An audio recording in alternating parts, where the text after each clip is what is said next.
नमस्कार, मैं शंभू कुमार सिंह और आप देख रहे हैं नेशनल धार्मिक कट्टरता आपको किस तरह से बर्बाद कर सकती है, आपको इंसान के खिलाफ दुश्मन बना सकती है और कैसे दुनिया भर में जंग हो रहे हैं और कहीं ना कहीं जो आरोपी हैं वो भी धर्म का सहारा ले रहे हैं और जो पीड़ित हैं उनको भी धर्म के नाम पर धक्का दे रहे हैं।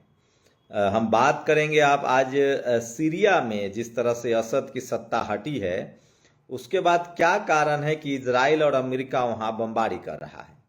ये सबसे बड़ा सवाल है, आखिर इजराइल और अमेरिका क्यों बमबारी कर रहा है सीरिया पर। और आपको ये भी बताएंगे कि सोचिए कैसे दुनिया को पश्चिमी मीडिया ने बताया था कि सद्दाम हुसैन जो है वो देश का दुश्मन है, इराक का गद्दार है, इराक का तानाशाह है और इराक की बुरी स्थिति हो गई। उसी तरह से अफगानिस्तान पर हमला हुआ, उसी तरह से लीबिया पर हमला हुआ। मैं आपको बता दूं कि भारत में अगर आप पत्रकारिता कर रहे हैं तो आप भारत की विदेश नीति के खिलाफ नहीं जा सकते हैं।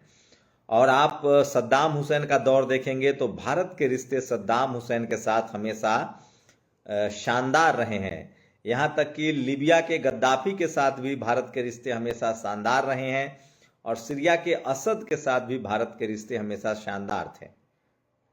वहीं इजराइल और फिलिस्तीन की बात करें तो फिलिस्तीन के साथ भी भारत के रिश्ते शानदार रहे हैं। और इनफैक्ट चूंकि मिडिल ईस्ट एशिया में आता है और एशिया में भारत भी एक उपमहाद्वीप के तौर पे याद किया जाता है, बड़ा देश है। अभी भी भारत पाकिस्तान बांग्लादेश बनने के बाद भी एक बड़ा देश है। तो एशिया में दो बड़े देश हैं, भारत है, रूस है, चीन है और एक पूरा सब कॉन्टिनेंट मिडिल ईस्ट का भी है जो मुस्लिम देश है। तो ये तीन चार, एक पूरा जो अरब का देश है वो एशिया में बहुत इंपॉर्टेंट है। भारत का अपनी एक योगी ताकत है और रूस और चीन है। तो अगर इस लिहाज से देखें तो हमेशा से जो यूरोपियन देश रहे हैं और खासकर जो अमेरिका रहा है उसकी नीति रही है बांटो और फूट डालो। तो ये यूरेशियन लोग जो होते हैं, ये जो हिटलर वाले लोग होते हैं, उनकी नीति हमेशा से होती है कभी जाति के नाम पर बांटना, कभी धर्म के नाम पर बांटना, और ये बांटते हैं। खासकर आज हम लोग मिडिल ईस्ट की बात कर रहे हैं। उसी बीच पहले एक बात बता दूं कि सोचिए भारत में 11 से 17 लाख बच्चे जो हैं वो स्कूल के बाहर हैं। भारत में 17 लाख बच्चे स्कूल के बाहर है, इसमें यूपी टॉप पर है। आगे बढ़ूंगा, शिक्षा क्यों जरूरी है। तो सोचिए अभी सीरिया में असद को अपने देश से निकलना पड़ा है। असद जो है वो मास्को में है, जैसे बांग्लादेश से निकलना पड़ा था। सोचिए बांग्लादेश से जब निकल रही थी तो किस तरह से, आप सब मुजीबुर रहमान को जानते हैं, किस तरह से वहाँ संघर्ष हुआ और आज किस तरह से बांग्लादेश के मुसलमानों की करतूत को लेकर भारत के मुसलमानों को टारगेट किया जा रहा है, प्रोपगेट किया जा रहा है। मैं बार बार कह रहा हूं कि अगर बांग्लादेश में हो रही घटना गलत है, बिल्कुल जो कि गलत है, घटना गलत नहीं बिल्कुल गलत है, और उसी तरह से भारत में अल्पसंख्यक समाज के साथ दुर्व्यवहार करना बिल्कुल गलत है। ये बात याद रखिए आप। तो बहुसंख्यक होने का मतलब है आपको सहिष्णु होना चाहिए, आपका दिल बड़ा होना चाहिए। सोचिए अमेरिका में एक अमेरिकन महिला ने, मुझे याद है आज से 1 साल पहले का वीडियो, एक अमेरिकन महिला ने कुछ भारतीयों पर पैर लात चलाया था, उनको गालियां दी थी और उनको विदेशी कहा था। उसके बाद उस महिला को पुलिस पकड़ के ले गई, उसको सजा भी हुई। और अब सोचिए, तो इसलिए अमेरिका अमेरिका है क्योंकि वहां हर सेक्टर को सम्मान है, बराबर का मौका है। यूरोप में जो देश नाजीवाद से पीड़ित नहीं है, फ्रांस हो, इंग्लैंड की तरक्की भी इसी वजह से है कि उसने भाईचारे को अपनाया। लेकिन मिडिल ईस्ट को लेकर अमेरिका की जो पॉलिसी है वो हमेशा से दुर्व्यवहार वाला रहा है।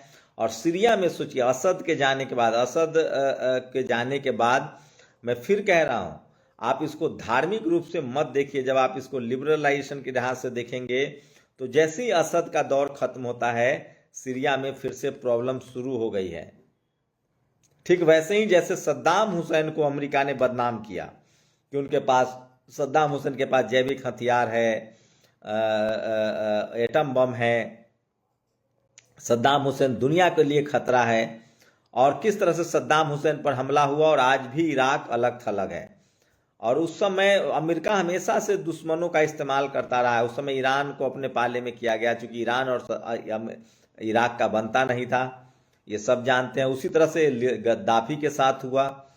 तो अब जो है जिस तरह से अमेरिका लगातार जो है लोगों को बांटता है और उस पर राज करता है,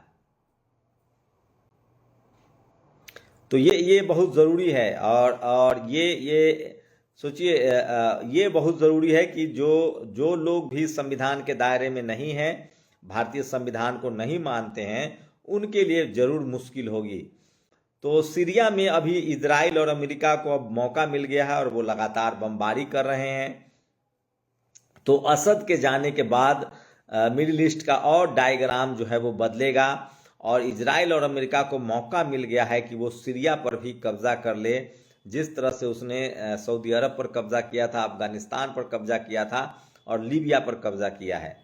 तो ये एक बड़ी खबर है। वहीं इजराइल और फिलिस्तीन के से भी एक बड़ी खबर है कि बेंजामिन नेतन्याहू को 3 बार कोर्ट में पेश होना होगा।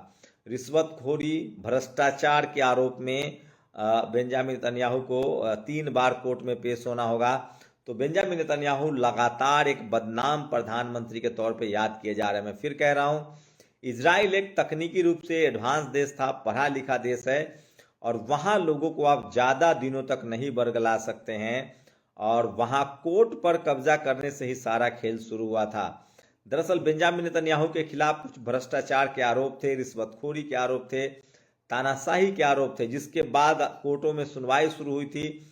और नतीजा ये हुआ कि बेंजामिन नेतन्याहू ने इन सब से बचने के लिए राष्ट्रवाद के नाम पर फिलिस्तीन पर हमला कर दिया। और देर सवेर स्थिति ये है कि फिलिस्तीन में भी इजरायली सैनिक मारे जा रहे हैं। न तो वो हमास से जीत पाए, न तो लेबनान से जीत पाया, न हमास से जीत पाए। यमन ने अभी भी बड़ा हमला किया है। इस दौरान एक जो घटना हुई है कि असद को सीरिया छोड़ना पड़ा है। असद के बारे में कहा जा रहा है कि वो तानाशाह है, लेकिन मैं फिर कह रहा हूँ, किसी भी तरह के असद को लेकर जो कहा जा रहा है, रूस का असद को मदद मिली थी। पहले भी तमाम विद्रोह को कुचलने में असद कामयाब रहा था, क्योंकि रूस लगातार मदद कर रहा था। असद ने अपना जो घर, लेकिन सोचिए सीरिया में असद के निकलते ही बमबारी जिस तरह से इजराइल और अमेरिका कर रहा है, उससे साफ है कि क्या इस तख्ता पलट में कहीं इजराइल और अमेरिका का हाथ तो नहीं है। और इजराइल, क्योंकि असद लगातार इजराइल के खिलाफ बोल रहे थे और कह रहे थे कि अरब जगत को चुप्पी तोड़नी चाहिए, और जिस तरह से मानवता के खिलाफ युद्ध चल रहा है, तो क्या अमेरिका और इजराइल के दम पर तो ये हमला नहीं हुआ। आपस में पहले सीरिया वालों को लड़ाया गया, सीरिया के जो असद से, और उसके बाद जब असद वहाँ से निकल चुका है, तब अब सीरिया पर भी कब्जा करने की कोशिश है। तो ये अमेरिका और इजराइल की जो दोहरी कूटनीति है, ये बहुत खतरनाक है, और इसको रूस बहुत बेहतर तरीके से भांप लेता है। दरअसल रूस और यूक्रेन का भी युद्ध है, और जो बिडेन के समय ये युद्ध शुरू हुआ, वही ट्रंप ने कहा था कि हम युद्ध को रुकवा देंगे, और अरब जगत के, अरब मुल्क के लोगों ने जमकर वोट भी किया ट्रंप को। लेकिन अब ट्रंप युद्ध जीतने के बाद ट्रंप की कोशिश है कि रूस और यूक्रेन का युद्ध तो रुक सकता है, लेकिन फिलिस्तीन और इजराइल का युद्ध नहीं रुकना चाहिए। इसका मतलब है कि मिडिल ईस्ट में आपसी भाईचारा नहीं है, तनाव बहुत ज़्यादा। ईरान का एक अलग गुट है, तुर्की जो है एर्दोगान, तुर्की की भूमिका भी बहुत संदिग्ध दिख रही है सीरिया में। ये बड़ा सवाल है। तो सऊदी अरेबिया हो या अबू धाबी हो, ये सारे देश है। लेकिन भारत के लिहाज से बात करें तो भारत मिडिल ईस्ट में हमेशा से फिलिस्तीन के साथ रहा है। सद्दाम हुसैन से अच्छे रिश्ते थे, गद्दाफी से अच्छे रिश्ते थे। मैं इसलिए कह रहा हूँ, कट्टरता किसी भी देश के लिए अच्छा नहीं है।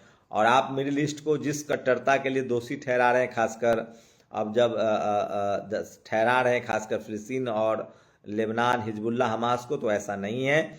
आप भी तो कहीं उस रास्ते पर नहीं जा रहे हैं। तो धार्मिक कट्टरता से बहुत ज़्यादा डेवलपमेंट नहीं होता है किसी भी देश का। किसी भी देश का विकास तब होता है जब वो ज्ञान विज्ञान को अपनाता है, और संवैधानिक दायरे में रहकर वहाँ रेसिज्म की लड़ाई न हो, जातीय हिंसा न हो, धार्मिक हिंसा न हो। वही सारे देश तरक्की कर रहे हैं। ये एक बड़ी बात है जो मिडिल ईस्ट से मैसेज आ रहा है। तो सीरिया को लोग आपका लग रहा होगा कि आज़ाद हो गया है सीरिया, लेकिन सच्चाई है कि गद्दाफी की तरह, सद्दाम हुसैन की तरह क्या असद को भी जानबूझकर तो नहीं सत्ता से हटाया गया है ताकि अमेरिका और इजराइल का वहाँ कब्जा हो जाए। ये भी चिंता वाली बात है। शुक्रिया। नेशनल दस्तक की आपसे गुजारिश है कि अगर इसको बचाना चाहते हैं तो नेशनल दस्तक को सब्सक्राइब करने के लिए रेड कलर के सब्सक्राइब बटन को दबाएं, फिर बेल आइकन की घंटी दबाएं। नेशनल दस्तक को बचाने के लिए बहुत जरूरी है कि हर खबर को शेयर करें, लाइक करें, कमेंट जरूर करें।